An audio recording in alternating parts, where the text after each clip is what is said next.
과학 심리 나오면은 우리 그 피아제가 인지 발달 이론의 근거 바탕이 될 수 있었던 게 심리적인 측면, 철학적인 측면, 과학적인 측면 이런 것들에 대해서 성찰을 하면서 피아제 인지 발달 이론이 형성이 되었다라는 그런 이야기를 했는데요. 여기 있는 자료는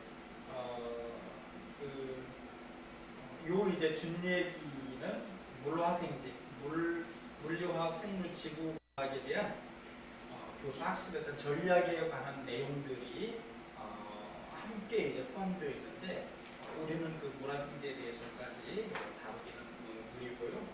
과학의 본질에 대해서만 크게 과학의 본질에 대한 교육의 필요성 그리고 과학의 본질을 반영하는 과학교육 과정은 어떤 건지 그리고 그 교수학습 방법과 자료 이런 정도만 우리가 한번 보기로 하겠습니다. 자, 요인물을 가지고 쭉 훑어나가는데요.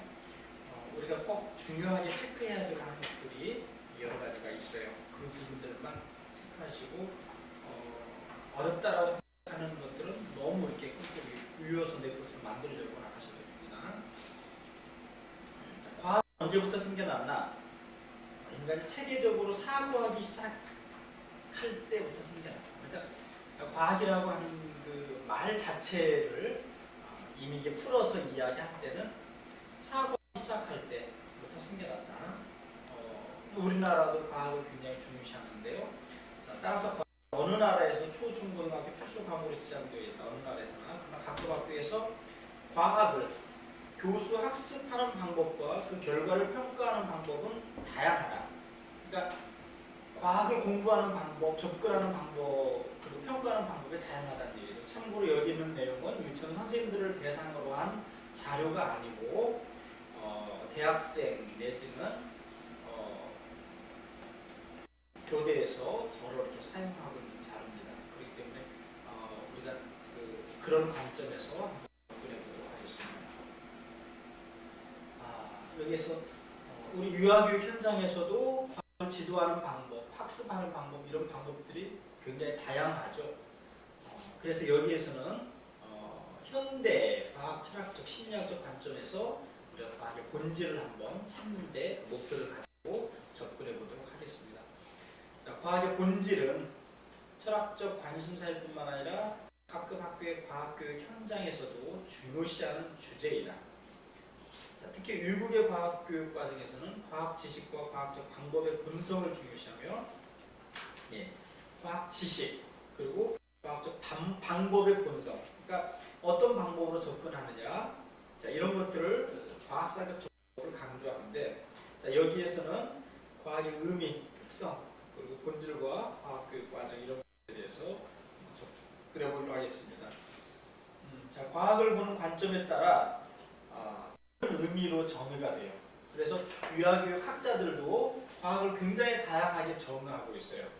홀트가 정의한 거며 굉장히 유아교육에서도 다르게 접근했는데 우리 여기에서는 어떻게 접근했느냐. 자, 일반적으로 일반인들은 과학을 과학적 정보와 지식의 체계로 그리고 과학자는 가설을 검증하는 일련의 절차로 그리고 과학자는 인간이 알고 있는 것의 진위에 관한 질문 등으로 정의한다. 자, 여기 세 가지로 나와 있습니다. 무엇이 나와 있습니까? 과학, 그리고 과학자, 그리고 과학 철학자. 자, 세 가지로 나와 있습니다. 그래서 과학은 정보와 지식의 체계. 우리가 지금 유아과학으로 이걸 접근한다면은 유아과학은 어떤 활동을 통해서 정보를 전달하고 그리고 느끼게 하고 경험하게 하고 그리고 거기에서 새로운 지식을 구성하게 하는 이걸 이야기하는 거죠. 그렇죠? 그러나 좀 더 나아가서는 과학자의 성찰 그리고 과학 철학자에 대한 성찰이 있어야 되는데 자, 이 부분은 유치원 현장에서 유치원 선생님이 알 필요는 없어요. 그러나 우리는 한번 접근해 보자는 거죠. 과학자는 가설을 검증하는 다시 말해서 앞에서 이야기한 유아과학에 대한 다양한 활동들을 우리가 유치원 현장에서 할 때 자, 이러한 것들이 유아교육 현장에서 제대로 접근되어지는 그런 것들 이론들을 정리하고 그 가설들을 검증하고 그거를 어떤 논문이나 학술 자료를 통해서 옳고 그르고 좋은 방법들을 접근하는 이런 절차를 바로 과학자로 이야기했습니다. 과학 철학자는 인간이 알고 있는 것의 진위에 관한 질문 등을 정의한다. 자, 과학을 이와 같이 다양한 의미로 정의할 수 있는 이유 여러 가지 측면으로 이루어져 있기 때문인데 과학은 적어도 사고하는 방식, 조사 방법, 그리고 과학 지식 체계, 기술 및 사회의 관계의 네 가지 측면으로 구성되어 있다고 학자는 이야기하고 있습니다. 그럼 이 네 가지를 다시 한번 생각해 보도록 할까요? 자, 과학을 정의하는 여러 가지 이유는 측면 때문이다. 자, 뭐다? 사고하는 방식. 어떤 방식이냐? 어떤 방식으로 사고하느냐? 어떤 방법으로 조사하느냐? 그리고 과학 지식 체계와 기술 및 사회와 관계는 어떤 관계인가? 자, 그래서 90년대 과학은 지난 40여 년 동안, 그러니까 우리나라로 말하면 해방 이후부터죠. 해방이 언제죠? 48년인가요? 맞죠. 해방되고 나서 바로 6.25가 터졌네요. 이게 얼마 안 지났는데 들어보니까 그렇네요. 자, 가끔 학교 과학 과목 및 교육과정과 철학자 및 인식론적 견해를 지배했던 과학과 그 의미가 다르다.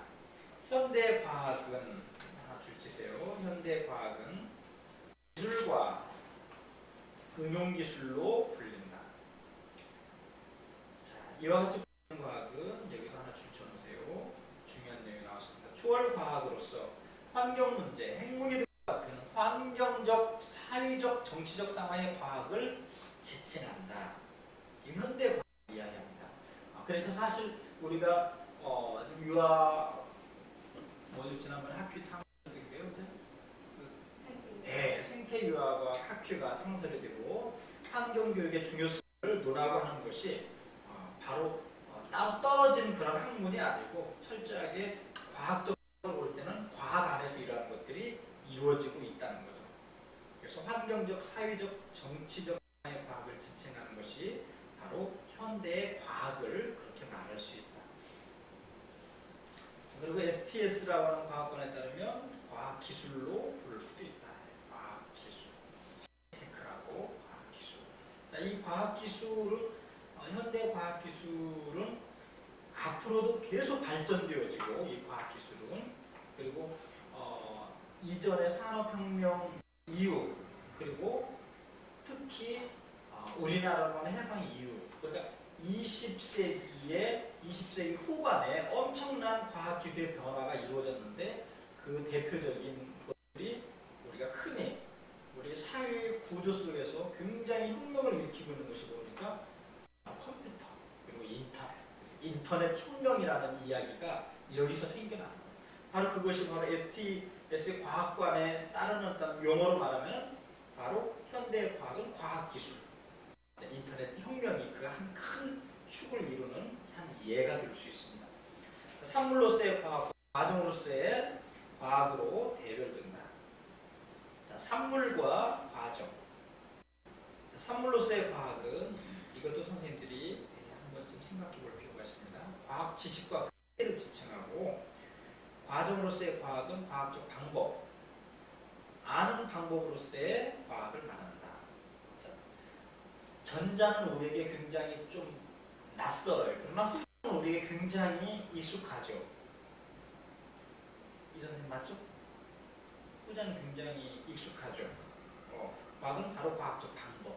그래서 우리가 유아 과학의 이론에서 과학을 결과론적, 방법론적, 이런 어떻게 보느냐 그 관점을 말하고 하는데 여기에서 말하는 바로 과정으로서의 과학은 과학적 방법과 아는 방법으로서의 과학을 여기에서 과학을 크게 두 가지로 나눈 하나로 지금 이야기하고 있습니다.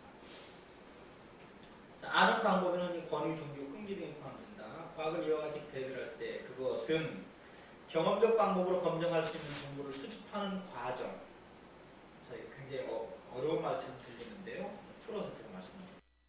논리적 방법을 적용한 조사 과정을 통해 모아진 정보, 타당한 정보의 산물을 낳는 사고 과정들의 복합체로 정의할 수 있다. 자, 이 과학하는 방법을 이렇게 여러 가지로 표현했는데 쉽게 자 다시 풀어드릴게요. 자, 경험적 방법으로 검증할 수 있는 정보를 수집하는 과정. 이거는 쉽게 우리 유아교육 현장에서 아이들과 다양한 어떤 프로젝트 방법을 한번 접근해 봅시다.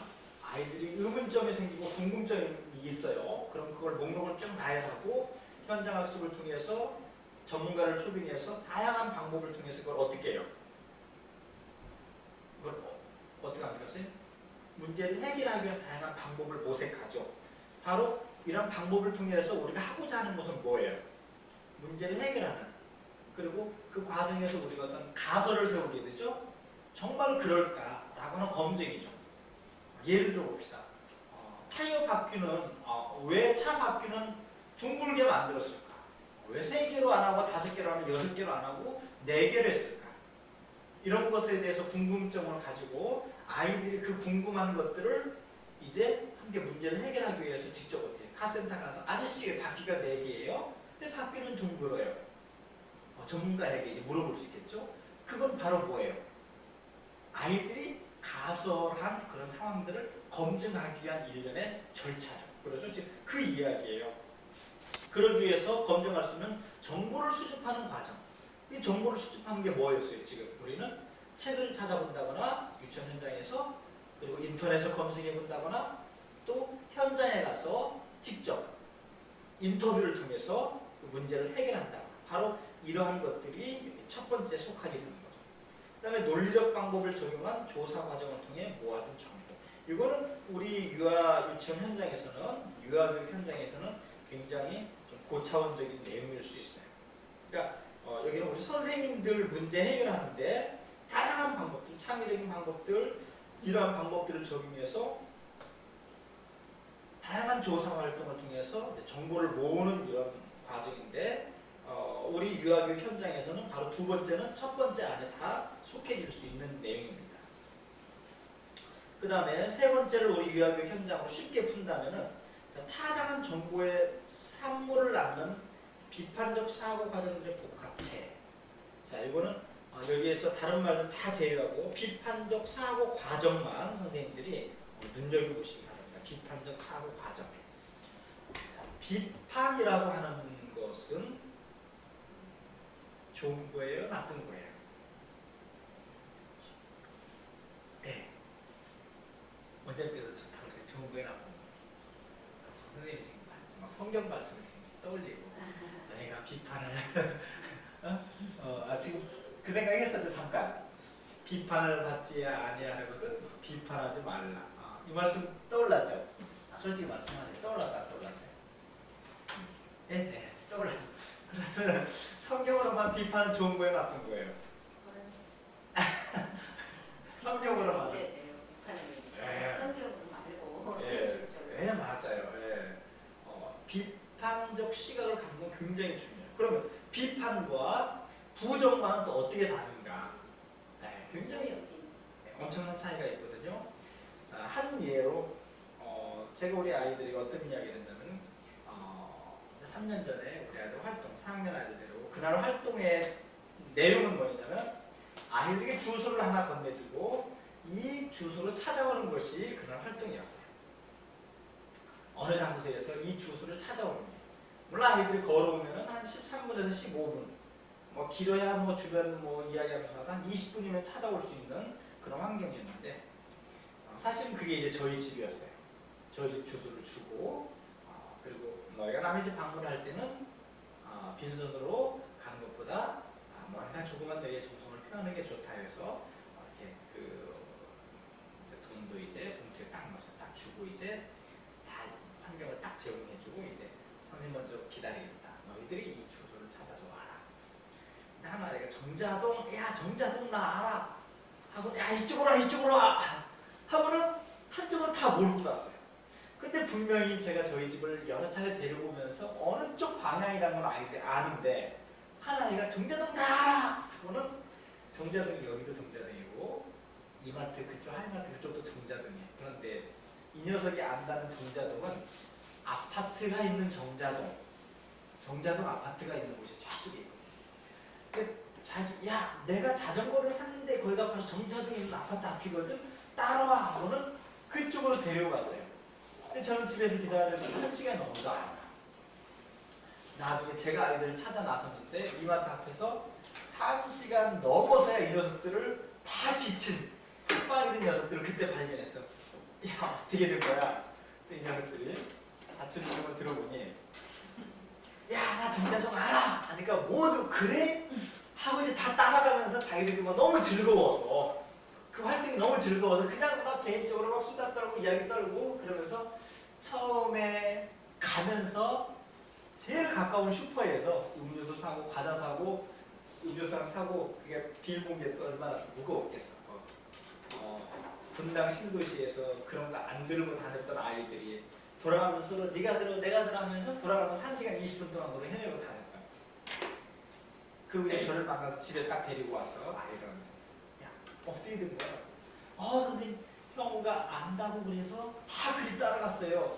그래 맞아 어쩐지 선생님 분명히 집은 이쪽이었는데 이상하다라고 생각했어요 라고 이야기를 해요. 그래서 제가 아이들에게 너희가 형우가 이야기한 거에 대해서 부정적인 사고를 가지고 부정하라는 건 아니다. 아니다라고 부정하라는 건 아니다. 그러나 너희가 다른 생각을 가지고 있고 너희가 그 생각과 형우 생각이 부합하지 않다라고 한다면 너희가 한번 비판적 사고를 한번 이야기를 꺼낼 필요는 분명히 있었다.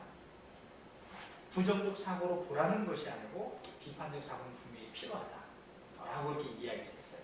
그래서 그 아이들이 이제 몇 녀석은 굉장히 그 마음속 깊이 그 말이 들렸는지 손을 주먹을 쫙 하면서 막 눈을 감으면서 결을 하는 그런 모습을 보이는데 그 녀석들이 벌써 중학교 2학년이 되어서 지난주에 유레카 6학년하고 졸업하는 데 와서 축사도 하고 축하 이야기를 하고 그러면서 축하 얘기를 하는 날 너희들이 유레카에서 6년 동안 생활한 게 너희가 아무것도 아니라고 생각할지 모르지만 내가 중학교에 들어가 보면 유레카에서 보냈던 게 얼마나 너에게 힘이 드는지 알 거야 라고 하면서 또 한마디 딱 하는데 되게 기특하 돼요. 중학교 2학년들이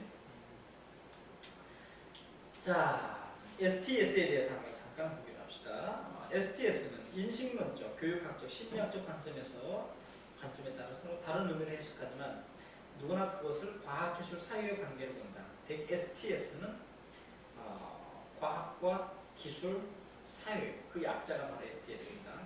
과학기술 사회 관계는 과학과 기술을 사유하는 부분으로 가정한다. 이 가정을 전제로 하면 서로 간에 뿐만 아니라 사유와 활발한 상호작용을 한다고 본다. 사회는 과학과 기술을 통제하고 지배하며 과학과 기술은 사회를 변화시키고 지식과 정보를 제공한다. 자, 과학의 본질이 그 뒤에 본질에 대한 이야기가 나와 있습니다. 과학의 본질은 과학 지식, 줄쳐놓으시죠. 과학적 방법, 그리고 과학에 대한 태도 등 그 구성 요소와 과학의 본성에 대한 관점에 대한 분석을 통해서 규명할 수 있다. 자, 각 구성 요소의 해석과 과학의 본성에 대한 관점에 따라 과학의 본질도 다른 의미로 해석할 수 있다. 뭐에 따라서요? 구성 요소의 해석과 과학의 본성에 대한 관점에 따라.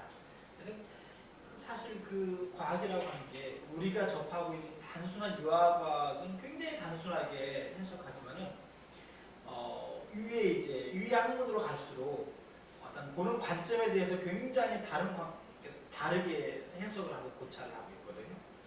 그래서 제가 지난번에 더 마들 사이언스 클래스에서도 그때 이제 선생님들이 이야기했죠. 과학 공작. 그것은 뭐에 따라 과학 공작이 될 수도 있고 아닐 수도 있다. 과학적으로 접근을 하느냐 안 하느냐. 어떤 관점으로 공작 활동을 하느냐 안 하느냐에 따라서. 그러니까 우리가 밥을 먹더라도 과학적 관점으로 그 어떤 방법으로 밥을 먹느냐에 따라서 그 밥 먹는 것이 하나의 과학하는 과정이 될 수 있고, 다른 관점으로 보면 그냥 식사의 관점으로 보면 그거는 의식주 해결로 보면 그냥 과학과는 무관한 거죠. 우리가 찌개를 끓이는데 요리 그 자체로 보면 요리예요. 그러나 그것을 물리적 지수 갈등에서 어떤 변화, 화학적 변화, 지난 주에 화학에 대해서 얘기했죠. 화학적 변화. 이런 그런 변화들을 관찰하고 그런 것들에 대한 이유, 원리들, 그런 변화들에 대해서 함께 이야기 나누고 어떤 관점으로, 과학적 관점으로 보면은 그것은 요리과학이 될 수 있고, 화학을 화학적 관점에서 보면은 그거는 물질의 속성이 변하기 때문에 이거는 뭐다? 물리적 변화가 아니라 화학적 변화다. 이런 관점에서 보느냐, 아니면 단순히 그냥 요리 활동으로 끝나느냐에 따라서 이것이 단순히 요리냐, 아니면 과학 영역에 속해 있는 요리냐, 요리 과학이냐, 이게 달라지는 거죠. 앞에는 과학 요리, 요리 과학 해놓고 그냥 과학적 관점이 모두 빠지고 하나의 요리 그 자체로만 끝나게 될 때는 이거는 과학과 굉장히 무관한 거예요. 그냥 단순한 요리 그 자체만으로 끝나게 됩니다.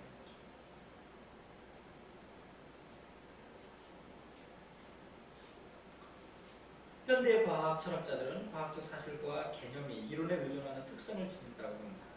그것들로 이루어진 과학 지식도 절대적 진리가 아니라 잠정적, 가설적 특성을 띈다고 합니다. 이 얘기는 쉽게 이야기하면은 그 얘기예요. 이론. 지금 21세기 2002년 7월 3일에 과학적 이론, 그 이론은 블랙홀이다 어쩌다, 그 이론은 이론에 철저하게 그 이론 자체를 받아들여졌을 때 그 이론이 하나의 과학으로 받아들여지는 거예요. 그렇기 때문에 과학적 사실과 개념이 이론에 의존하는 특성을 지니고 있는 거예요.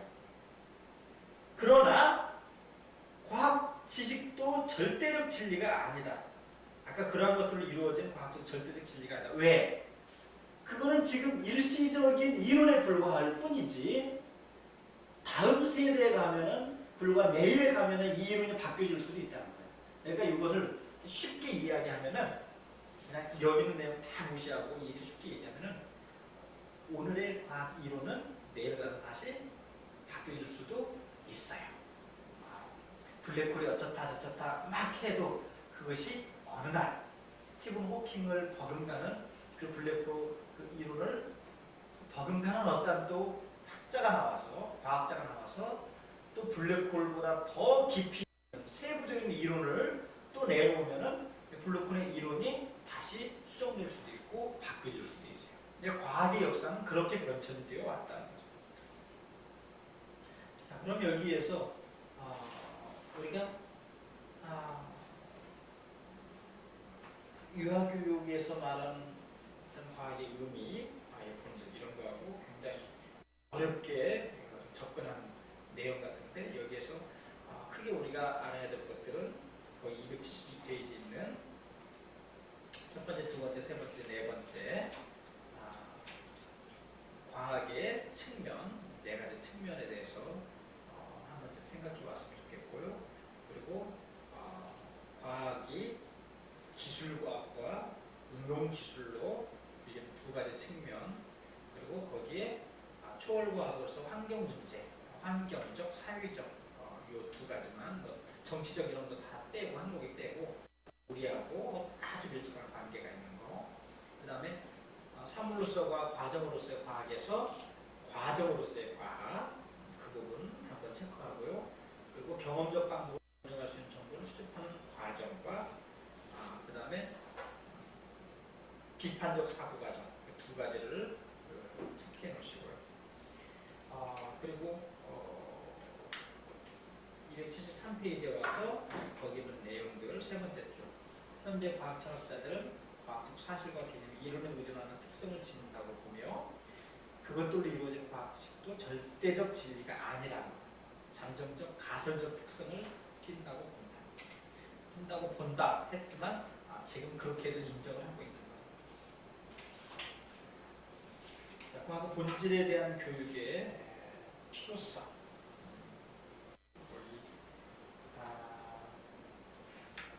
여기에서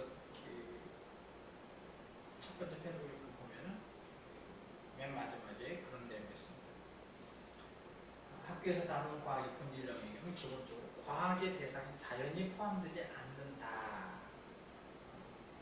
않는 것이 아니에요. 않는다라고 학자가 이야기했을 뿐입니다. 알마제로라고. 어떤 내용인지 보기로 합시다. 학교 교육 대상으로서의 과학의 본질은 역사, 사회학, 과학을 포함한 사회학적 측면과 심리학을 포함한 인지과학이 통합된 과학학의 한 영역이다. 그러니까 굉장히 다양한 걸 포함하고 있습니다. 사회, 과학, 철학, 심리학까지. 자, 과학의 한 분야로서의 과학의 본질은 줄치세요.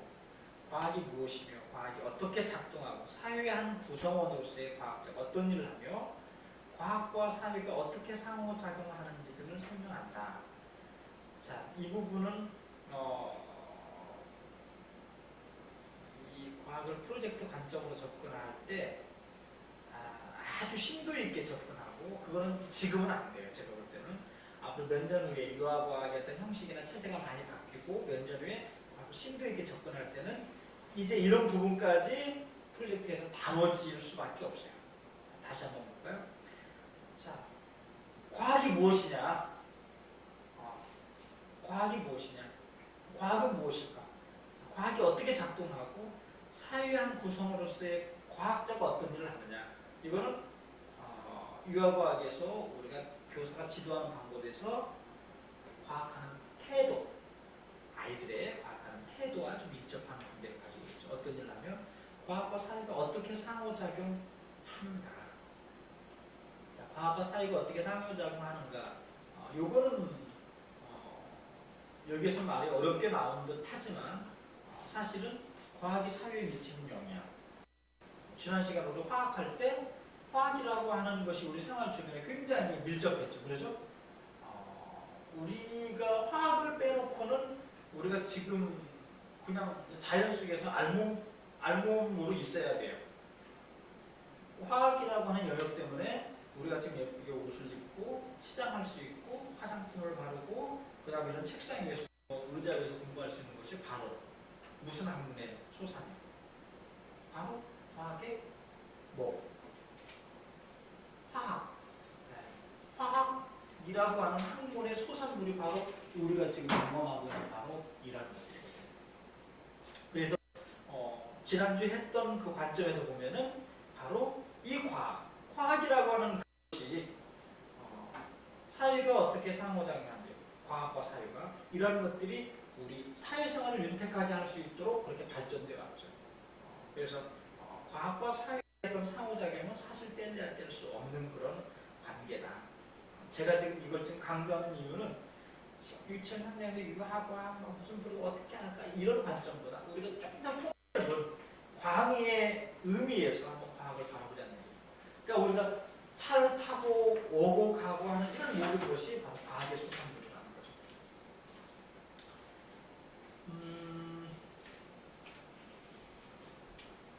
그 아래에서 6번째 제가 빠뜨리는 거는 집에서 한 번씩만 읽어보시면 됩니다. 자, 드라이버 등도 과학의 본질에 대한 이해를 과학교육의 목적으로 삼아야 한다고 주장하고 그 이유를 공리적, 민주적, 문화적, 도덕적, 교육적 이유의 5가지로 나누어 제시한다. 사실 다른 어느 학자는 이 이유에 더 다양한 방법으로 해석을 해놨습니다. 적지 않은 수의 학생들과 과학교사들이 과학에 대한 오인을 많이 가지고 있는데 사실 유아교육에서 유아과학에 대한 오인은 엄청나죠. 그 오인은 과학의 본질에 대한 교육을 통해서 올바른 개념으로 수정할 수 있다고 본다. 그러니까 지금 여기에서 우리가 과학의 본질은 우리가 그냥 여기 대충 보면서 그냥 과학의 본질은 과학 자체만 국한된 것이 아니다. 어떤 문화적인 거, 도덕적인 거, 사회적인 거 이런 다양한 것들이 과학의 본질 안에 포함되어 있다. 이렇게 이해하시면 돼요. 그러면은 여기서 빨리 유아교육 현장에서 유아과학에서 제가 왜 자꾸 통합을 강조하고 거기에 도덕적인 걸 강조하고 하는 이유가 바로 뭐예요? 바로 유아과학을 넘어서서 그 그 유해 학문에서 바라보는 과학은 이렇게 굉장히 포괄적인 개념을 다 포함하고 있는데 유아교육, 유아과학에서의 과학은 그냥 과학 실험 여기에만 국한되어 있지 이런 포괄적인 내용을 사실 들어가 보려고 하지 않고 있어요. 그 이유 가운데 하나가 많은 유아교육 학자들이 과학을 접근하고 과학이라고 유아과학이라고 학문을 접근하긴 하지만 바로 좀 더 과학의 개념, 넓은 개념의 과학을 한 번씩 깊게 공부하고 접근했다고 한다면 유아과학이 조금 달라지는데 거기까지는 접근하지 못하고 있다는 얘기죠. 그냥 유아교육 학자들은 단순하게 유아교육 현장에서 이루어지는 단순한 과학만 작은 개념만을 바라보기 때문에 보다 폭넓은 이런 개념을 보지를 못하고 있어요. 그래서 여기에서 말하는 바로 과학교육의 목적 그런 이유들 가운데 바로 우리가 쉽게 민주, 문화, 도덕적 이런 것들을 우리가 한 번 더 눈여겨볼 필요가 있다는 것입니다. 자, 어떤 연구자들은 과학의 본질의 기능에 대해서 5가지로 이야기했어요. 자, 어떻게 다뤄야 되느냐? 자, 과학 내용에 대한 학습을 강화한다. 과학에 대한 이해를 하면 한다. 과학에 대한 흥미를 갖게 한다. 본질에 대한 지식은 의사결정력을 신장시킨다. 수업의 효과를 증진시킨다. 자, 이 내용은 우리 유아교육 현장에서 유아과학과 아주 밀접하게 관계지어서 우리가 생각해 볼 수 있습니다. 자, 과학 내용에 대한 학습을 강화한다. 자, 지금 우리가 지금 다루고 있는 내용에 대해서 다시 한번 숙제를 풀 거 있습니다. 과학의 본질이 가지고 있는 기능을 이야기하고 있는 겁니다. 기능을 이야기하고 있는 거예요. 과학의 본질의 기능이라고 그 페이지 위에 하나 써놓으세요. 옆에다가 과학의 본질에 대한 기능입니다.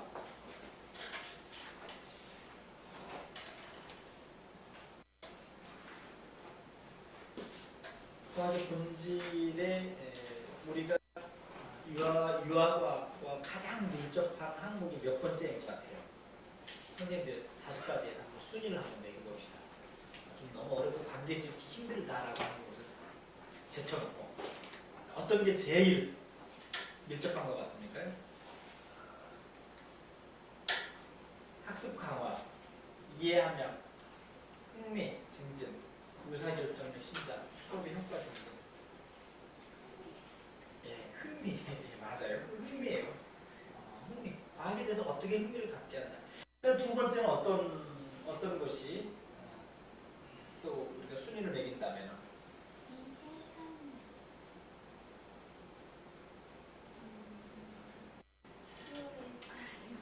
수업의 효과 증진,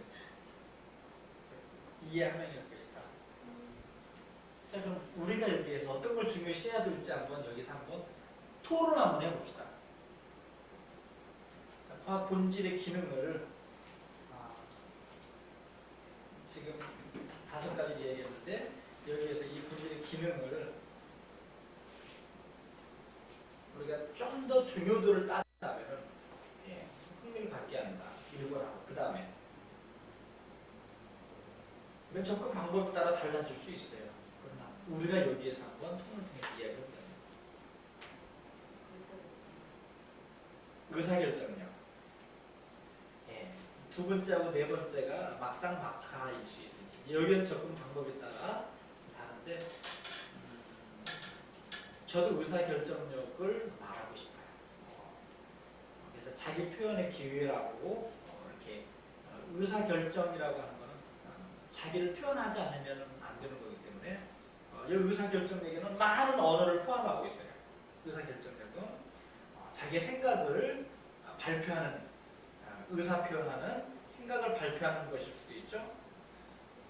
그러니까 그 생각은 예측 내지는 자기가 관찰한 내용을 그대로 예측했던 것을 관찰하고 그 관찰한 내용을 그대로 말로 언어적으로 표현할 수 있는 이런 내용까지 다 포함되어 있습니다. 그 다음에 어떤 것?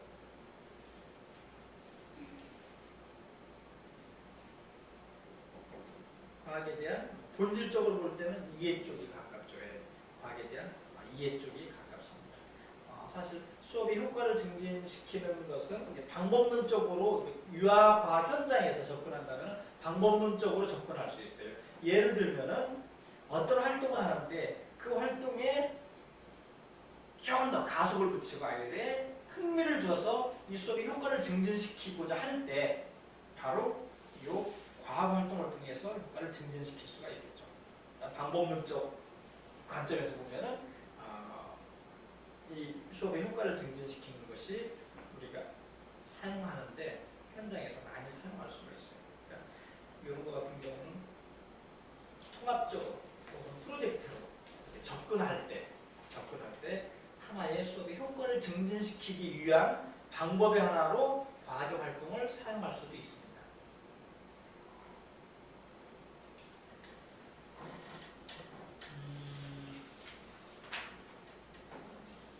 그 다음에 과학의 본질을 반영한 과학 교육 과정. 과학이 발전하고 기술이 발달함에 따라서 저기 큰 패러그래프 쪽에서 읽기로 하겠습니다. 과학이 발전하고 기술이 발달함에 따라서 또는 과학에 대한 이유와 그에 관한 관심이 변함에 따라 과학 교육 과정의 의미, 목적, 내용도 변화했다. 20세기 전후 과학이 영원한 문맥이었다면 현재의 영화는 생명과학이다. 오늘날 생명과학은 과거의 물리학의 포괄학문이 아니라 생물의학, 생화학, 생명과학, 생물지도학과 같은 토목적 영역에서 분원되어 있다.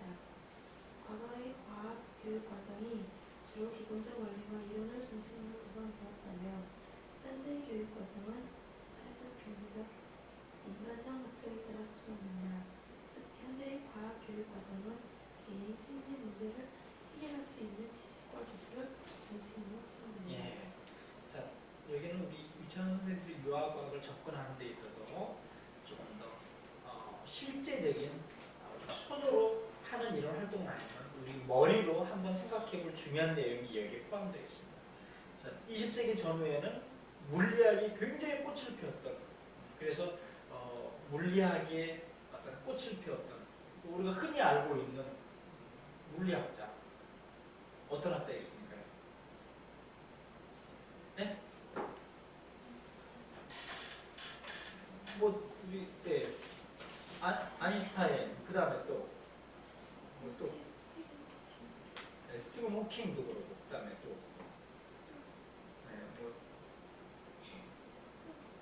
물리학자.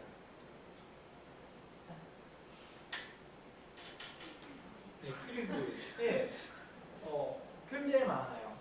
그런데 20세기 후반 지금에 와서는 중요한 게 생명공학이에요.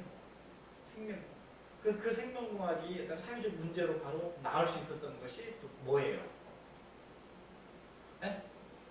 복제, 인간 복제, DNA. 근데 그것이 이제 사회적 어떤 이슈로 한때 떠올라서 그것을 모방한, 그걸 소재로 한 영화들이 굉장히 많이 나왔어요. 이 몇 년 사이에 굉장히 많이 나왔어요. 그래서 과거 과학교육 과정이 주로 기본적인 원리와 이론을 중심으로 구성되었다면, 그 다음 아주 중요합니다. 현재 과학 교육 과정은 사회적, 경제적, 인간적 목적에 따라 구성된다. 그러면은 여기에서 사회적, 경제적, 인간적 목적. 자, 이것을 유아 과학에서 바로 현재 교육 과정, 과학 교육 과정의 사회적, 경제적, 인간적 목적에 따라 구성되는 바로 이러한 관점을 유아 과학에서 접근하기 위해서 바로 필요한 노력이 바로 뭘까요? 즉, 현대의 과학 교육 과정은 개인 시민의 문제를 해결할 수 있는 지식과 기술 중심으로 구성됩니다. 자, 이러한 것을 유아 과학의 어떤 우리가 들어왔던 용어들로 한번 정리를 해본다면은 무엇이 될까요? 방법들이 있다면 뭐가 될까요? 질문이 너무 어려웠나요? 자, 지금 우리 유아과학에서 지금 이런 것들을 지금 어떤 다룰 수 있는 그런 바탕이 되어 있습니까? 전혀 안 되어 있죠. 사회적, 경제적, 인간적 혹은 개인 시민의 문제를 해결할 수 있는 지식과 기술을 중심으로 구성되는 자, 이러한 것들이 우리 유아과학 현장에서 조금씩 접근이 될 수 있다고 한다면은 활동 그 자체만 국한되어서는 안 되고 활동을 통해서 아이들의 인성까지 다룰 수 있는 이런 프로그램들이 개발되어져야 돼요. 그리고 그 활동을 통해서 아까 앞서서 이야기한 그 전 페이지에서 이야기했죠. 과학 활동을 통해서 과학과 무엇과의 관계, 과학 기술과 무엇과의 관계, 우리가 살아가는 사회, 사회와의 상호작용 어디서 나왔어요? 그 앞에서 나왔죠? 앞에서 272페이지에 나왔습니까? 예, 272페이지. 예, 아래에서 5번째 줄. 과학과 기술은 서로 간에 뿐만 아니라 사회와 활발한 상호작용을 한다. 그래서 사회를 변화시키고 지식과 정보를 제공하는 이런 역할에 대해서 이야기했죠. 바로 그런 거예요. 자, 이제 유아과학이라고 하는 것이 자, 지금 초등, 중등, 고등 과학 굉장히 바뀌고 있는데 유아과학 왜 바뀌지 않을까? 뭔가 이런 것을 제시해주는 곳이 없어요. 그리고 요거를 이러한 내용들을 유아과학에 접목시키는 유아 교육학자들이 지금 없기 때문에 너무 지금 편협된 그냥 교구 만들고 그거 그냥 과제물 제출하고 그냥 이런 정도 그냥 과학에서 레포트하고 뭐 이렇게 발표하는 거는 그냥 딱 주제가 뻔해요. 그런데 조금 더 아직까지는 이런 부분까지 다루기가 너무 어려워요. 그래서 제가 선생님들에게 늘 강조하는 부분이 통합적으로 접근하면서 인성을 거기서 다뤄줘야 되고 그리고 과학하는 태도, 인간관계에 대해서 좀 더 다뤄줘야 되고 이것이 조금 더 나아가서 우리 주변 환경, 그것은 뭐예요? 사회죠. 사회, 그 다음에 환경까지 포괄적으로 나가면서 영역을 넓혀가야 되거든요. 그런데 지금 대부분 그냥 페이퍼 프로그램 하나하나 그냥 그 책자에만 의존한다는 얘기죠. 지금 포괄적으로 나가지 못하고 있어요. 자, 우리 선생님들이 제가 지금 이 내용을 아주 어렵지만 지금 오늘 다루는 이유는 우리 선생님들이 유아과학을 다루는데 조금 더 포괄적으로 유치원 현장 안에서 프로그램 하나에만 국한했던 이런 사고에서 조금 더 사회적으로 넓게 그 다음에 도덕적인 이야기가 나왔죠. 인성적인 이야기가 나왔어요. 사회와 어떤 상호작용, 유기체적인 그러기 위해서 프로젝트에서 접근한 모델 이런 것처럼 우리가 직접 현장 견학 이런 걸 통해서 직접 사회와의 관계 그런 것이 쉽게 주제가 될 수 있는 것이 환경에 아주 밀접한 주제가 될 수 있죠. 그렇죠? 그래서 제주도 같은 경우는 용천수에 대한 물에 대한 그리고 실제 삼다수 만드는 그런 것을 견학하고 물의 중요성에 대해 이야기하고 그리고 뭐 해수를 깨끗하게 정화하는 정화 그 정수장이니까요. 거기에 그렇게 견학을 해서 중요성에 대해서 이것이 바로 과학과 사회와의 관계 이런 거죠. 그래서 이러한 프로그램들로 사실 변해가야 돼요. 앞으로 유아과학 지금 앉아서 앞에서 지금 뭐 초등학교 고학년에서나 나오고 중학교 고등학교에서 나오는 좀 실험 갖다가 지금 신기하다고 지금 보여주고 만들어서 부모들한테 보내야 될 게 아니에요. 이런 사회적 태도에 대한 아주 중요한 내용들이 다뤄져야 되는데 언제 이게 바뀌어질까요? 자, 그리고 그 아래에서 세 번째 줄 우리가 과학의 본성은 과학 지식의 본성과 그것이 이루어지는 과정, 과학적 방법, 과학자의 사회적 역할과 책임, 과학기술 사회의 STS의 관계 및 상호작용, 상호 간에 미치는 영향 등의 분석을 통해서 이해할 수 있다고 봅니다.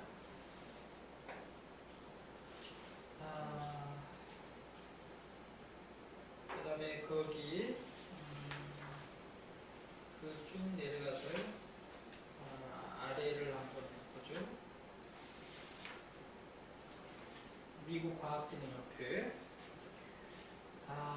미국 과학진흥협회에서 과학의 본성을 제시했는데 자 거기에 어떤 영역으로 나누느냐 과학적 세계관 과학적 탐구, 과학적 기획의 세 영역으로 나누고 있다. 자, 협회에 따르면 인간 관찰 중요합니다. 사고, 실험, 정당화 방법을 통해서 물, 생물, 심리, 사회에 관한 관념을 구성해 왔는데 그런 방법들은 과학의 분석의 기본적 구성 요소이자 과학과 다른 학문을 구분하는 기준이 된다.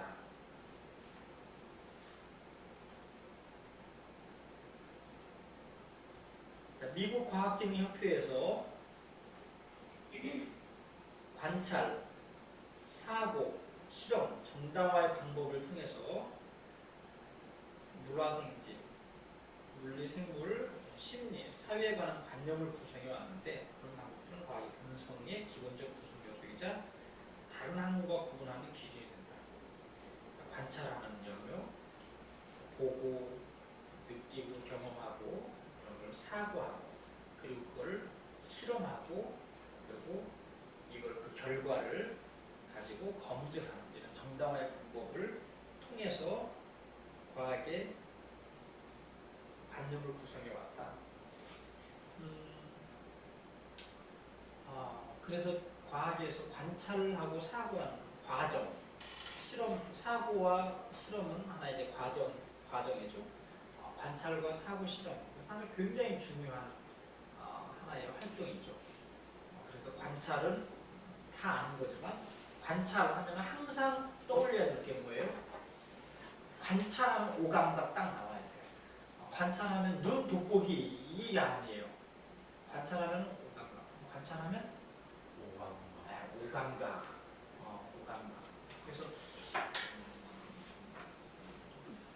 라면. 자, 라면을 지금 끓여서 먹고 있어요. 관찰하면 빨리 이제 술술 나와야 돼요.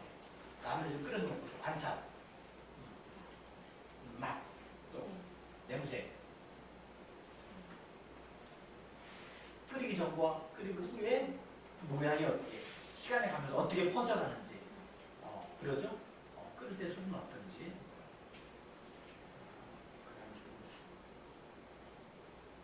과수원에 갔어요, 요새.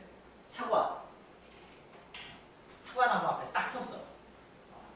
사과나무 앞에 딱 섰어요. 그리고 이제 관찰 딱 생각하면 이제 줄줄줄 나이도 딱 나와야 돼. 예, 막 생각나는 대로 관찰. 네. 먹고 싶다. 그러면 10만. 막 하면서 그 다음 또. 동그랗다. 모양을 시각적으로 관찰. 그 다음에 씹는 소리. 지금 이제 따기 전에. 갑자기 지금 막 따서 지금 먹는 것부터 했어요. 지금 따기 이제 앞에 딱 갔어. 그때부터 이제 과정이 이루어져야 돼. 그냥 무조건 따서 먹으면서 사각사각 소리 아니죠. 가서 일단은 가서 눈으로 보고 냄새도 맡고 모양도 관찰하고 그리고 사과가 어느 위치에 달려 있는지 이런 것들 다양하게 관찰을 하고 분석을 하면서 그리고 이제 사실 맛보고 하는 거는 사실 최종책인 거예요. 왜냐하면 모든 관찰을 하는데 이미 먹어버리면 안 되잖아. 그죠? 그러니까 맛은 어떻게 보면은 책임적인 거예요. 그러나 어떤 상황에서는 맛이 시간이 가면서 변하는 상황일 경우에는 맛을 먼저 봐야 될 때가 있죠. 그렇죠? 자, 세 번째 관찰 주제를 하나 딱 줍니다. 관찰하면은 술술술술 나와야 돼요. 술술술 나와야 돼요. 그게 이제 네? 사진이랑 비슷해요. 술술술. 자,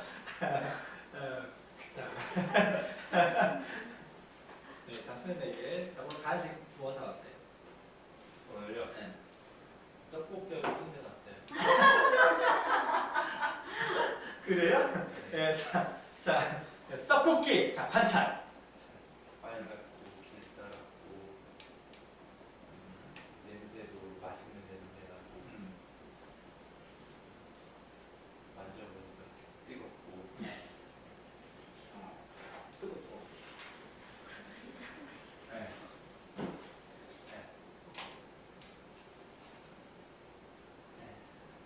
만져보니까 뜨겁고.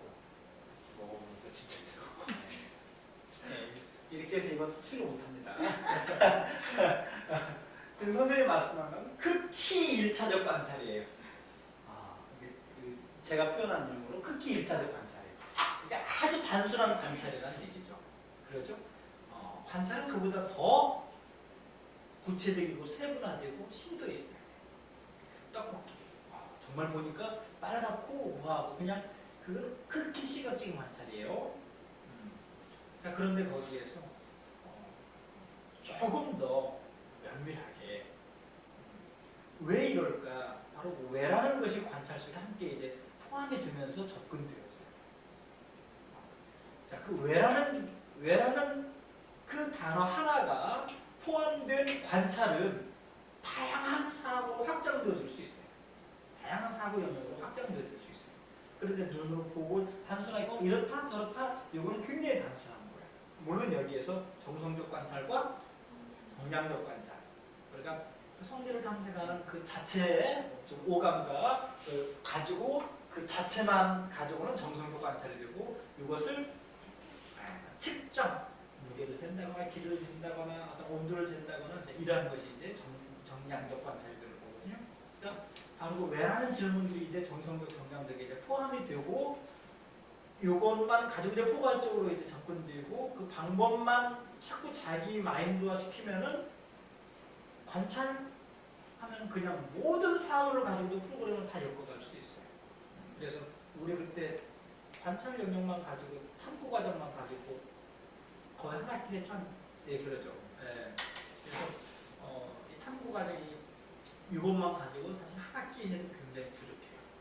그만큼 이제 비스켓을 넣고 먹으면서도 이걸 관찰로 이제 정성적 관찰. 벽에 붙어서 제대로서. 그리고 뭐 이제 뭐 여러 가지 신체자들 이용해서 또 손가락을 이용해서 뭐 길이를 잰다거나 이런 것이 다 감각적 훈련이거든요. 관찰을 탐구 과정만 가지고 굉장히 훈련할 것이 많아요. 그래서 관찰하면은 우리가 관찰하면 단순히 눈으로 보고 이게 아니라 오감각 그리고 거기에는 또 측량하는 관찰도 필요하다. 그러나 우리는 이제 거기까지 못하고 있습니다. 자, 바로 그런 것들이 바로 다른 학문과 구별할 수 있는 아주 중요한 척도라는 얘기예요. 바로 이렇게 관찰하고 이렇게 왜 그럴까, 왜 그럴까 생각해요. 이렇게 사고하고 그걸 실험하고 정당화하는 이런 것이 다른 학문과 구별될 수 있는. 그런데 이제 프로젝트라든지 다양한 이제 이런 활동에서 사실은 과학 활동이 사실 바탕이 되고 있는 거예요.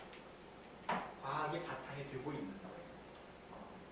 그래서 이제 최근에 나온 유아과학에 대한 최근에 상지사에서 우리들 두 권이 나왔는데 거기 보니까 통합적 과학 활동의 첫 번째 프로젝트의 요점을 이제 소개를 해서 프로젝트식으로 접근할 수 있다.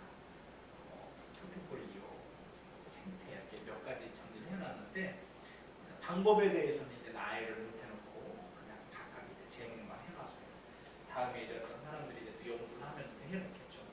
그러나 프로젝트라고 하는 것이 지금 요 몇 년 사이에 내주 에밀리아 그 모델을 통해서 프로젝트가 괜히 검증되어진 것 같고 그래서 지금 프로젝트 하는데 늘 말씀드리지만 프로젝트는 철저하게 과학에서 바탕이 되었다. 그것을 내주 에밀리아 영국에서 그것을 현장 모델들을 적용하고 그리고 결과물들을 통해서 여러 가지 책자를 내고 발표를 했기 때문에 이런 결과들을 보니까 참 좋다. 우리도 프로젝트 내주 에밀리아 하자 해서 지금 프로젝트 하는 거거든요. 그것이 전부는 아닌데 철저하게 과학이 바탕이 되어서 되어진 겁니다.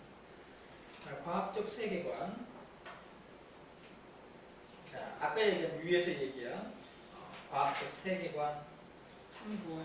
자, 이러한 과학적 탐구, 과학적 기획. 이 세 가지 내용에 대해서 세분화한 내용이 여기에 있습니다. 자, 과학적 세계관은 하나만 보기로 합시다. 과학자는 우주를 어디에서나 동일한 기본적 규칙이 지배하는 하나의 커다란 체제로 가정한다. 그런 규칙은 주의깊고 조직적인 연구를 통해 발견할 수 있다. 자, 어려운 거 넘어갑시다. 자, 과학적 탐구. 자, 이거는 중요하죠. 조사는 새로운 현상을 탐색하고 선행 연구 결과를 검색하며 이론이 얼마나 잘 예상하는지 확인하고 서로 다른 이론을 비교하는 등 다양한 이유로 이루어진다. 좀 어렵게 되어 있는데 우리가 제가 늘 제시하는 내용이 있잖아요. 문제 그 문제에 대해서 어떻게 풀어갈 것인지 그 과정 속에서 예측하고 예상하고 그리고 실험을 하면서 어떻게 합니까? 그 결과를 다시 검증하고 잘못되었으면 왜 잘못되었는지 다시 예상하고 추론하고 하면서 나가는 바로 그 과정을 이야기합니다. 자, 가설은 주의를 기울여야 할 것과 수집해야 할 자료를 결정하기 위하여 그 자료를 해석하는 관계 원리로 이용됩니다. 자, 과학자는 증거 수집하기 위해 조건을 통제하지만 실제적 윤리적 이유를 통제할 수 없을 때는 광범위하게 관찰하여 수집한다. 실제적 윤리적 이유를 통제할 수 없을 때는 이제 이런 상황들이 있습니다. 그 다음에 과학은 편견을 버리고 객관적 입장을 나타내야 한다. 굉장히 과학은 객관성을 띄어야 됩니다.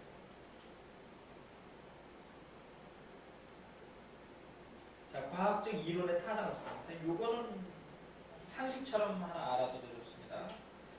이 과학의 이론이 타당하지 않았는가는 다른 이론과 합치는 게 기존에 나와 있던 어떤 이론과 이게 상반되느냐. 제가 어떤 이론을 딱 했어요.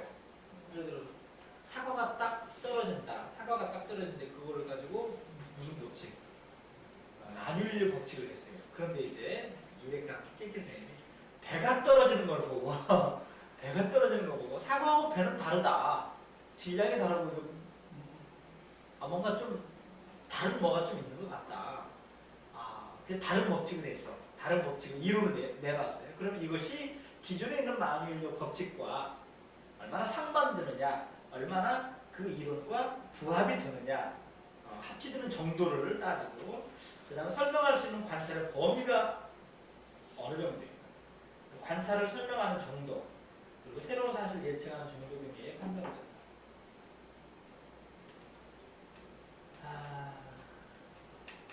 우리가 이런 내용들을 공부하고 이런 내용들을 가지고 시험을 보고 할 수 있다는 우리가 증거이 있습니까?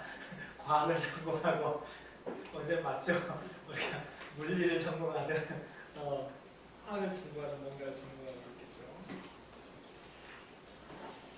자, 과학적 기획은 어떤 걸 과학적 기획이라고 하는지 분위기만 의미하고 훑어보기로 합시다. 고대 이집트, 그리스, 중국, 힌두, 아랍 문화가 과학적 관념과 기술적 혁신에 영향을 미쳤다.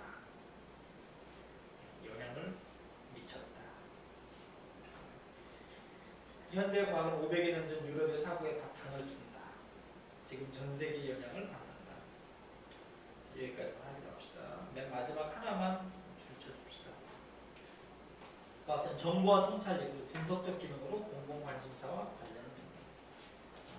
여기 그 정보와 통찰력, 분석적 기능 두 가지 좀 포인트를 좀 두시고요. 통찰력이라고 하는 거에 대해서 한번 생각해 보기로 합시다.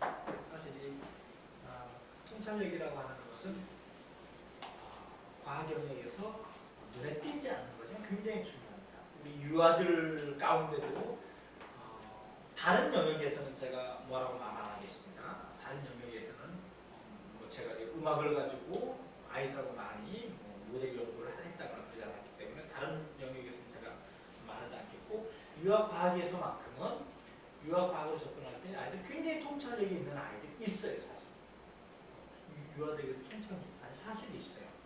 어떤 상황 속에서 아이들이 굉장히 통찰력 관점에서 문제를 바라보고 아주 날카롭게 문제를 지적하고 보이지 않는 그 너머의 상황까지도 아이가 팍 찍어서 이해를 할 때가 있어요.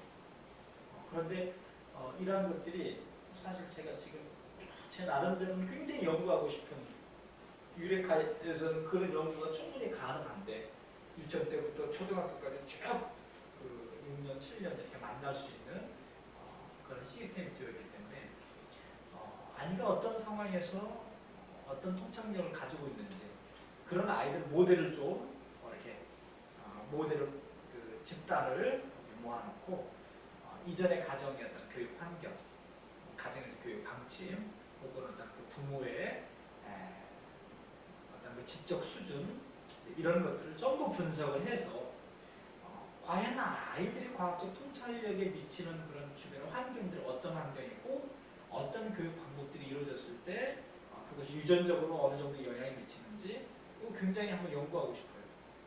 굉장히. 그리고 그 아이가 유아 때 통찰력을 과학적 통찰력의 어떤 유형 몇 가지 통찰력 가운데 어느 부분에 어떤 통찰력을 발휘하고 초등학교 올라가면서 일하면 어떻게 발전되는지 이걸 참 연구하고 싶은데 빨리 우리 선생님들이 빨리 장가 가서 애 낳고 시집 가서 애 낳고 해서 애들을 똑같이 애를 같은 애 똑같이 납시다. 같은 애 똑같이 나서 선생님 언제 결혼하실 거예요? 같은 애 똑같이 나서 우리 아카데미 선생님들이 10명 아이를 똑같이 나서 똑같은 병원에서 그러니까 이제 그때부터 이제 우리가 10년 목표 연구를 합시다. 굉장히 재밌을 것 같지 않아요?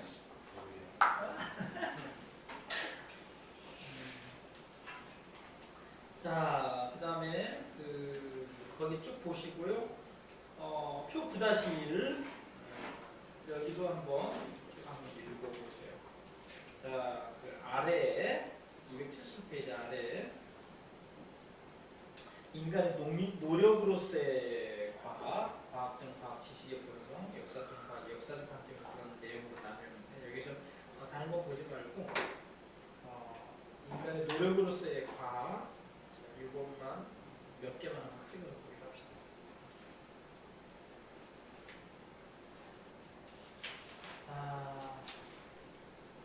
과학에 공헌한 다양한 사람과 집단들이 있는데 바로 그것은 흥미, 재능, 성격, 동기 등 다양한 배경을 가진 남자가 수행해왔다.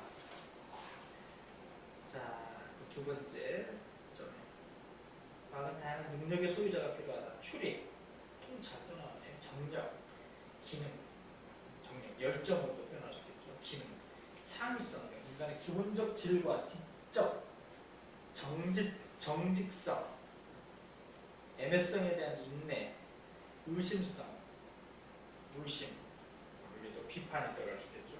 새로운 관념에 대한 개방성, 등과 같은 과학적 습관 또는 기질에 의존한다. 하나의 영역에만 포함되어 있지 않습니다. 자, 이러한 어떤 다양한 사람들의 노력으로 인류 역사의 과학이 발전되어 왔다라고 해도 과언이 아닙니다. 자, 그 다음에 그 아래 과학적 탐구를 통해 자연의 사물, 사건, 현상의 변화에 배웠지만 아직도 이해할 것이 많이 남아있다. 결과로 과학은 끝이 없다. 끊임없이 노력해야 되는 학문이다. 과학은 끝이 없다. 그 다음 윤리 전통을 지킨다. 아주 중요합니다. 자, 다른 과학자는 검토 조사의 방법과 결과에 관한 신뢰할 만한 보고와 결과의 발표를 귀중하게 여긴다. 그래서 많은 학자들 가운데 보고되어진 많은 학자들 가운데 사실 먼저 검증되지 않았는데 먼저 이렇게 이론을 딱 내놓는 그런 경우가 있어요.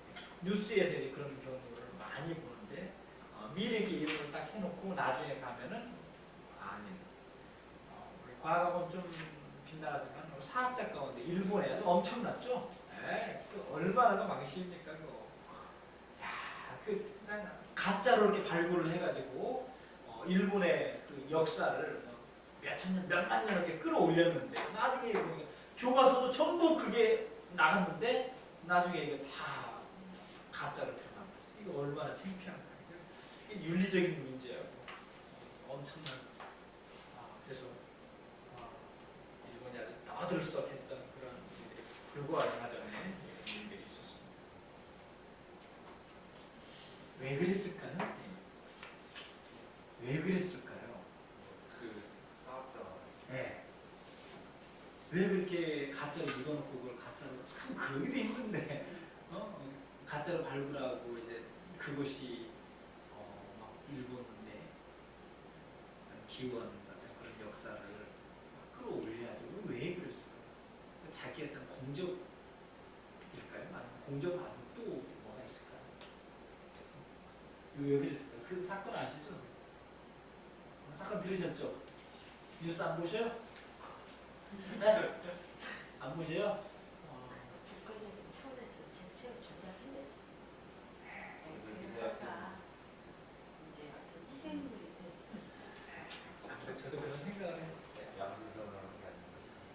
그러니까 결국은 이제 그게 다 개인의 욕심 가지고 사실 하기에는 너무 엄청난 일이거든요. 네, 엄청난 일이에요. 월스. 네, 그러니까 사실 보이지 않는 것이 그렇지, 아니 보이는 것이 그렇지 보이지 않는 곳에서 그렇게 해서 지금까지 온 문화 역사들이 수없이 많은 거예요. 우리나라가 없겠어요. 아, 김동철 사건. 네. 얼마 전에 그 뭐 저기 영어가 뭐 했다면서요, 그거. 박종철? 박종철. 네. 박종철 뭐 한 번 했다는 거 봤어요? MBC에서 영화가 나왔어요. 보셨어요? MBC 드라마에 예, 드라마 어땠어요? 그러니까 보고 나서 느낌이 어땠어요? 처음에 이게 처음보다 틀었어요? 그게 진짜로 있는 일인지 의심이 갈 정도로 저런 일이 있었나 하는 생각이 들어요. 그때 몇 학년이었어? 그때 태어난 지 얼마 안 됐을 텐데 그게 80? 몇 년 전이죠? 80. 80 몇 년이니까 태어난 7년도 안 되는 그때 엄청. 그때 어떤 내용이 충격적인 건가요?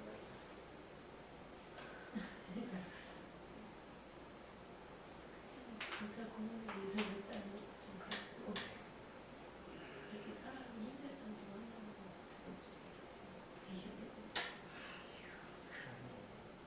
그때 그랬는데 그 이전에 그냥 무조건 집어서 무조건 잡아서 집어넣고 나는 죽었어. 저희 학교 다닐 때 한 번 찍히면 학생이 거의 학교에 오는 거였어요. 그래서 우리 때는 한 학기에 거의 한 4주 정도 수업을 못 오는 경우가 있었거든요. 그런데 그때 공부를 엄청 잘했고 학교 나와서 그런데 결국은 높이 생활을 들어가는 점점 나타나지 않는 죽어나는 사람이 그러니까 그거는 어떤 조작이라는 것들이 너무 많기 때문에 오고 쉬어서도 모르겠고 뭐 저기 지금 이런 말 해도 뭐 잡아갈 사람 없죠. 지금 현직 대통령도 지금 이게 살았으니까 지금 이런 거지. 그때 죽었으면 죽어서도 모르는 거야 그것도. 그때 그 사람이 네. 그 대단한 세계적으로 지목을 받고 있었기 때문에 그렇지 않아요. 그럼요. 안 그러면 뭐 어디로 잠적했는데 그냥 그걸 뭐라고요? 그냥 실종이라고 하나? 그렇죠. 그거는 뭐 그러니까 너무 유명해도 이게 평범한 것도 감사하신 줄 아시죠? 그럼요. 적당히 살아야죠. 그래서 맞아. 자, 실험 조사 과제 수준별 도달을 목표로 학교에 그 학생들도 결혼을 찍고 학생들 모여서 맨날 있는 데는 문제 학생들과 모여갖고 있는 그래서 갑자기 생각이 안 나지? 그래서 그래? 그래서 그 애들은 거기 안에서 사는 애들이 있어요. 우리 과 옆에가 학생회 사무실가 집이 있어요. 근데 거기서 오빠라고 막 그래. 근데 왜 그런 거냐? 거기다 뭐 옷을 넣어놓고 그러는 거야. 그것 때문에 저럴 수밖에 없는 이유가 있대요. 나는 그 이유는 몰라. 그 아마 걔네들이 바로 밖으로 나오면 제대하는 건지 내가 그랬더니 다쳐 그러더라고. 안 다치다가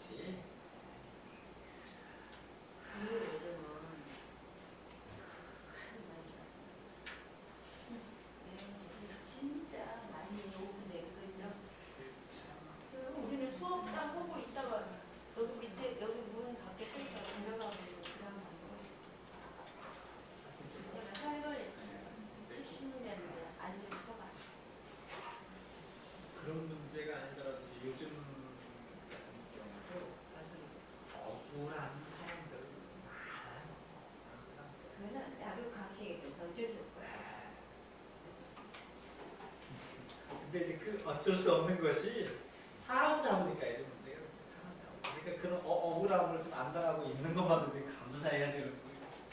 감사니까 합시다. 아, 아멘. 근데 뭐하다 박금철 얘기하러 왔죠? 근데 1번 일본 얘기 나오다가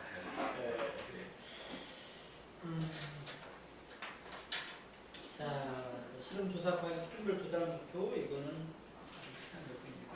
9시 넘었나요? 자, 이거는 집에 가서 한번 쭉 한번 읽어보세요. 우리가 우리 아이들하고 접근하는 때 이론적인 내용들이 생각해 볼 거가 많습니다. 그 다음에 학습 방법과 자료 쪽으로 한번 보기로 합시다. 지금 여기 그 평가에 대한 내용이 지금 교육에 나오고 있는데 지금 그건 지금 지나가겠습니다. 현대적 의미의 과학에 따르면 과학교육 목적, 과학적 소양의 함양에 있다. 이게 중요합니다. 유아과학에서도 과학적 소양이라는 말이 더 많이 나와요. 과학적 소양입니다.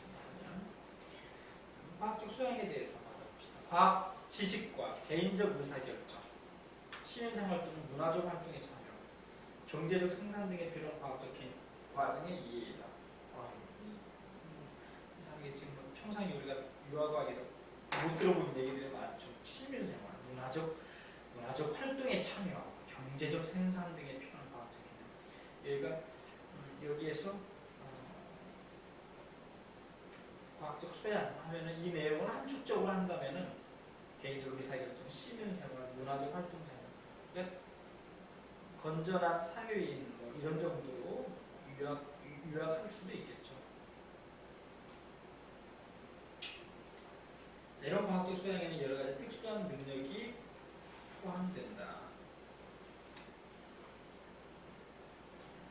자, 과학교육의 목적을 지칭하고 일반적인 교육의 지향을 강조하며 과학교육 프로그램, 과학적 방법, 평가의 교준과 준거를 세 번째 거 중요시하여 과학교육 프로그램, 과학적 방법, 평가의 규준과 준거를 나타내고 과학교육의 다양한 측면을 예증하며 이해의 계속성을 나타내고 다면적 측면을 통합하며 과학과 기술을 포함한다. 선생님 이게 줄 치면서 뭐 이해된 거 있으세요? 아니, 이해 안 되는 걸 말씀해 주세요. 자, 이런 이야기 학자들 가운데 유아과학을 접근할 때 이런 걸 쉽게 유아과학에 접목해서 이게 지금 안 돼요. 지금 예전에 처음에 이경수 선생님한테 여러분이 그 노력했던 그런 내용들에 지금 미국의 그 유아과학 교육에 유아과학에 관계된 여러 가지 프로그램들 그냥 들어가서 지금 그것만 가지고 그레이주에이트나 프로젝트 뭐 지금 그것만 가지고 이러고 있지. 실제 아이들 중학교, 고등학교, 대학교 올라가서 사회에서 그리고 과학이라고 하는 본질 이런 데서 말하는 그 과학의 다양한 측면을 이제 그대로 이제 유치원 현장으로 끌어와야 될 필요가 있거든요. 근데 지금 그 노력을 지금 안 하고 있다는 게 지금 많이 안타까워요. 그래서 그런 정도는 우리 느끼자라고 지금 과학의 본질에 대해서 우리가 지금 생각해 보고자 합니다.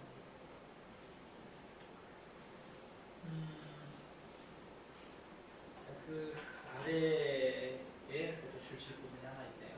과학교육의 목적을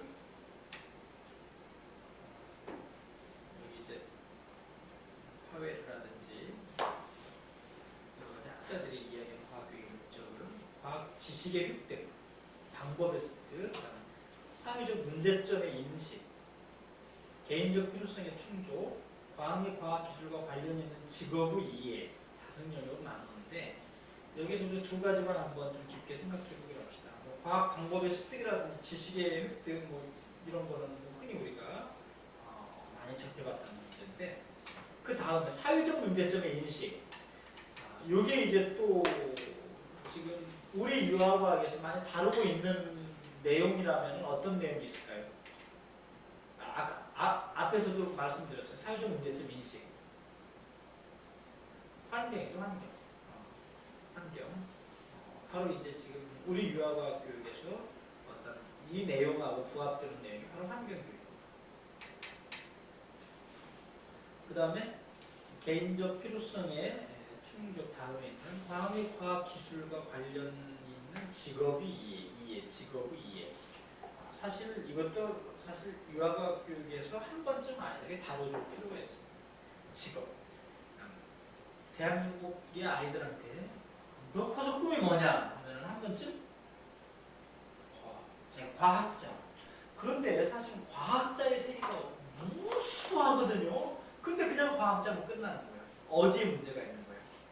과학자의 직업의 세계에 대해서 소개를 못 해줬어요. 소개를 못 해줬어요. 그러니까 무조건 과학자. 어떤 과학자? 그냥 과학자. 그런데 앞으로는 직업이 사회가 굉장히 다변화되면서 직업도 다변화되죠. 그렇다고 한다면 이런 유아과학 영역에서 과학의 세계 가운데 다양한 과학의 직업에 대해서도 소개해줄 필요가 있어요. 그렇죠? 화학자, 생물학자, 물리학자, 이런 그리고 뭐 사학자. 그리고 자기가 정말 곤충에 관심 많으면 뭐 파브로에 대한 과학자가 선생님 저는 곤충학자가 될래요. 그럼 이해는 뭔가 그 과학자의 세계 가운데 다양한 세계를 뭔가 알고 있는 아이들. 자기는 특별히 곤충에도 관심 많으니까 곤충학자가 되겠다. 뭐 지구과학 쪽 관심이 많고 뭐 이렇게 어떤 그 경험을 통해서 뭐 지층 구조라든지 이런 거 보고 저는 사학자, 지구과학자가 될래요. 우리 유치원에서 네. 학교 가서 자기 소개를 하겠다니 네? 학교 가서 네. 자기 소개를 하겠다니 근데 과학실에서는 그러겠냐면 자기는 목성 다음의 별을 발견한 과학자입니다. 네. 그 선생님이 네. 깜짝 놀라서 어떻게 그런 말을 했냐고 우리 유치원에 그렇죠. 특별히 가르치고 다니는 그렇게 나름대로 그러니까 이제 자기는 그냥 단순한 과학자가 아니라 네. 아마 천체 우주에 대해서 하면서 뭔가 이제 선생님의 어떤 이야기를 통해서 물론 뭐 주변에 별도 있고 우리가 모르는 별도 많다 막 어떤 이야기들이 되어지는 가운데 자기가 뭔가 어떤 그러면은 하고 이제 생각을 했겠죠. 직업과 목적이 가졌잖아. 목성 다음의 별을 저희가 발견한 그렇죠. 이제 그 아이에게는 우주 천체에 대한 이제 이런 관심 쪽으로 이제 망원경도 이제 사주고 집 앞에서 재밌다. 그래서 이제 그런 쪽으로 이제 사실 그 꿈의 정도에 따라서 아이들은 변할 수 있기 때문에 그 꿈의 정도에 따라서 환경을 사실 제공해 줄 필요가 있습니다. 구체적인. 그래서 그런 다양한 직업에 대한 소개들이 굉장히 필요합니다. 직업관에 대해서 유치원 때 많이 소개해 줄 필요가 있어요. 그런데 유치원에서 병원놀이 말고 다른 놀이 할 건 없나? 이상하게 이게 왜 유치원마다 이 병원들은 공식이 되어야만 하는가? 언제 다른 놀이 하고 계시죠? 네. 병원놀이 말고 다른 거. 이게 대개 보면은 딱 공식이 있어. 병원놀이 또 시작하는 지금 세계가 막 변하고 있는데 다른 놀이를 좀 만들어서 이제 병원놀이 시작을 그만합시다. 물론 시작놀이가 갖는 의미가 그 병원놀이 갖는 의미가 분명히 있어요. 있지만은 다른 놀이를 이렇게 시대에 맞춰서 이게 필요하단 말이에요. 그럼 뭔 놀이를 듣고 있어요? 저희는 시장에다 병원에서 안 하고 있는데 뭔 놀이가 좋겠냐고. 너뭔 놀이 하고 있는 거야? 아무 놀이나 아무것도 그냥 유치원 놀이. 저절로 커버가라고.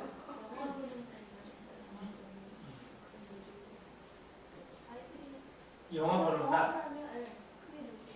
그럼 영화 보는 날은 그러면은 거기 영화관 놀이를 하면 되지.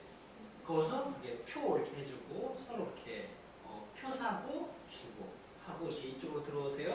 앉고 이렇게 하면 영화관 놀이가 되는 거야. 그래서 그러니까 그리고 한쪽에서 매점에서 하고 그러니까 시장 놀이를 이제 조금 더 복합적으로 영화관 놀이를 해도 영화관에서 이제 단순한 물품을 파니까 영화관 놀이 하면은 은행 놀이도 할 수 있지. 표 사고 그다음에 시장 놀이도 거기에 다 되잖아. 인형도 보는 날 네. 그래 주라면 돼요.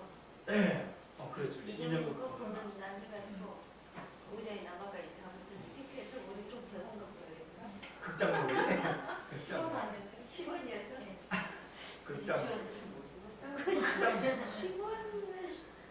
돈이 안 받았어? 선생님들 심하셨어요. 다음에 이제 안 받고 그래서는 안 받은 거는 뭐냐면 경제를 가르쳐 주지 않은 거예요.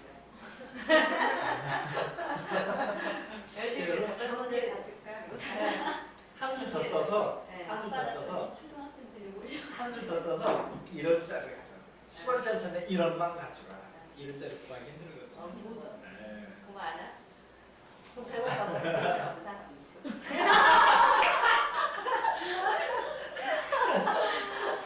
99원을 내줘. 아, 그거는 다 갖고 또 싹 걔가 쓸어가는 거 아니야? 아, 재밌겠다.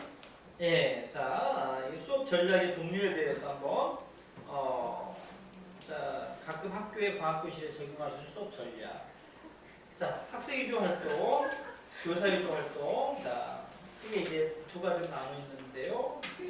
자, 요거는 분명히 유아교 현장에 적용하는 형태의 모델은 아닙니다. 유의 학년인데, 그러나 여기에서 우리가 한번 깊게 생각해 볼 필요가 있어요. 아마 더 마들 사이언스 클래스 지난번 작년 세미나를 들으신 선생님들은 여기에서 랭키키 선생님 거기에서 강조한 게 이거였구나라고 하는 게 여기 몇 가지 나와요. 자, 직접 경험 활동, 실험실에서 현장 실습, 탐구 활동, 개인별 연구 과제, 논쟁점 중심 문제. 그래서 개인별 연구 과제를 우리 유치원에서 적용해 봅시다. 뭐가 있을까요? 개인별 연구 과제. 사실 따지고 보면 하고 있어요. 뭐 하고 있어요? 되게 방학 때 이거 많이 해주죠. 식물 관찰하는 걸 그림으로 그려봐라. 이런 게 뭐예요? 개인별 연구 과제거든요. 그런데 이건 굉장히 바람직한 거예요. 이거는 많이 사실 해야 돼요. 많이 해야 돼요. 달을 이렇게 관찰해 그림을 그리게 한다거나, 그 다음에 사이다 프로젝트 할 때 식빵을 가지고 이렇게 관찰해서 구멍을 그린다거나, 이런 건 굉장히 바람직한 거예요. 그것이 교사가 아닌 부모가 조력해 줄 수 있고, 또 거꾸로 아이가 교사 대신 부모에게 요청할 수 있고, 이거는 굉장히 좋은 환경입니다. 탐구활동, 현장실습, 실험실, 이거는 우리가 어디를 하고 있는 거고, 집단 활동, 토의, 논쟁, 협동학습, 우리 사실 다 하고 있죠. 그러나 과학에서, 과학적 관점에서 토의, 논쟁, 협동학습 이런 게 사실 필요해요. 근데 유아과학에서는 사실 여기까지 거의 못 하고 있죠. 한다면은 프로젝트에서 이걸 접근하고 있어요. 그래서 왜 프로젝트 따로 이렇게 들어가야 되느냐? 저는 그게 너무 지금 아쉬워요. 레주 에밀리아가 이렇게 프로젝트 하니까 좀 그렇게 되는데, 사실 프로젝트는 과학에서 가져다가 지금 토의, 논쟁, 협동학습은 과학에서 해야 될 상황이에요. 왜 웃으세요? 예? 축구 배구. 우리 집에서 지금 다 1차 먹고 했어요. 빨리 저거 춤에 에어컨을 끄면 되고. 이제 여기까지 하고 먹고 해요. 예, 그래요. 자, 그럼 여기까지 하고 먹으면서 팝콘을 통한 이제 요리 풀면서 하기로 합시다. 자, 개별 활동, 쓰기, 읽기, 말하기, 개념의 설명, 자료 분석. 이것도 우리가 지금 다 하고 있는 건데, 조금 더 개별화되지 않고 있다는 게 문제가 되고, 기술 관련 활동, 시청각을 통해서 시청각 기자들을 통해서 컴퓨터 모의 실험, 키트와 조약 도구, 이것도 우리가 조금만 신경 쓰면 할 수 있는 건데, 과학 관점에서 수업 전략으로는 사용을 못 하고 있습니다. 자, 여기까지 하고, 배고픈 우리 선생님 드시면서 추운 선생님 에어컨 끄시고, 에어컨은 노인 만나면 할아버지 요즘 할 리가 없어. 그러나 노인에 대해서 뭔가 이렇게 관심 있고 하면은, 저도 할머니가 계셨는데요.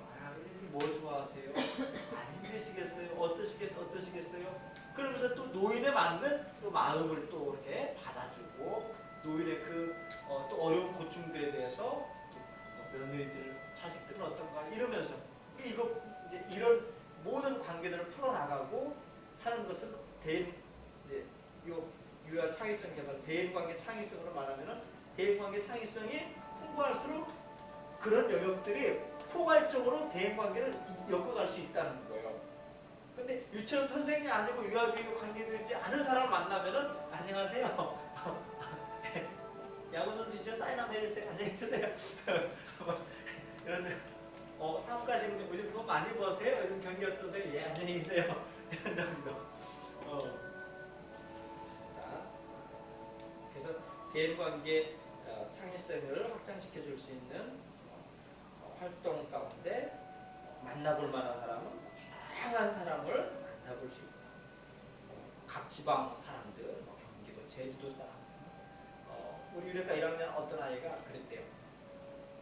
제주도 다녔는데 제주도는 아직까지 외국으로 알고 있대. 1학년 유레카가 제주 외국으로 알고 있대.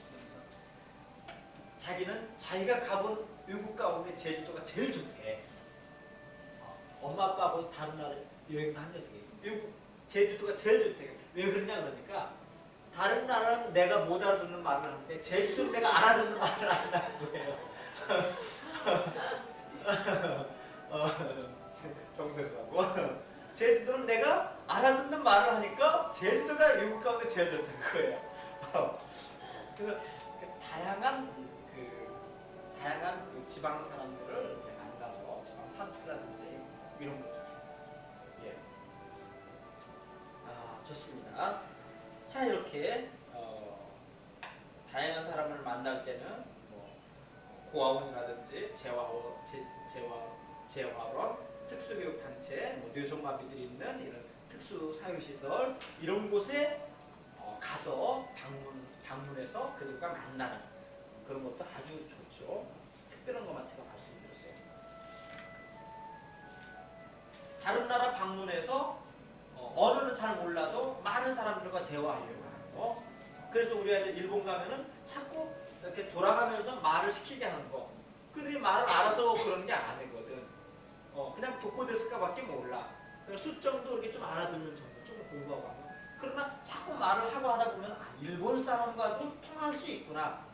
외국인과도 뭔가 함께 대화할 수 있는, 대인 관계를 형성할 수 있는 뭔가를 발견하게 되는 거야. 근데 언어를 못하기 때문에 계속 피하면은 자기 언어가 다른 외국인과는 대인 관계 형성할 수가 없어요.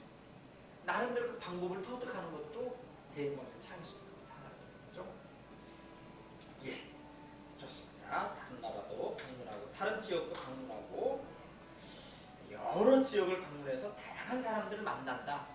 이제 요게 하나로 요약할 수 있겠죠. 다양한 직업, 다양한 시설들에 가서 다양한 사람들과 만나보는 거. 어른이 돼서는 사실 쉽지 않죠.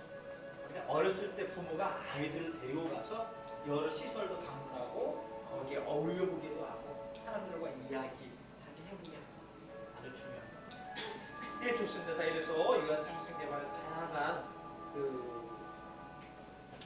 7가지 내용에 대해서 얘기를 나눴는데요. 자, 이것이 우리 유아들에게 어떻게 적용되어야 되고 얼마큼 어느 정도 또 교사의 어느 정도 역할을 통해서 뭘 해줘야 되는지 이거는 제가 따로 말씀 안 드릴게요. 선생님들께서 각자 유치원 환경에서 여기에서 뭔가 우리 아이들은 할 수 있는 내용들도 많이 있거든요. 그래서 기존에 또 했던 것들이에요. 그러나 여기에서 말하는 언어 창의성, 논리수리 창의성, 신체 감각, 과학, 공간, 음악, 대인관계 창의성 이런 관점에서 아이들과 또 상호작용을 하면은 뭔가 또 다른 어떤 결과, 또 다른 어떤 기대치, 목표를 달성할 수 있다. 이 말씀만 드리겠습니다. 예, 다음 시간부터는 교사별 창의적 문제 해결력 이거를 방학 전에는 힘들 테고 방학하고 나서라도 어떻게든지 이거를 올 안에 끝내야 됩니다. 방학하고 나서 하루 종일 다루든지 이거 하기 전에는 송년회를 할 수 없죠. 그러죠? 송년회 할 때 내년 계획을 해야 됩니다. 안 되면 송년회 전날 아침부터 저녁까지 와서 마무리 하는 한 있어도 해야 돼요. 그러니까 지금 여기 나오신 선생님들께서 조금 이렇게 다른 선생님들에게도 말씀하셔서 하실 수 있도록 일단 오늘 내용은 이것으로 이렇게 마치겠습니다. 그리고 이 책을 어떻게 할까요? 각자 살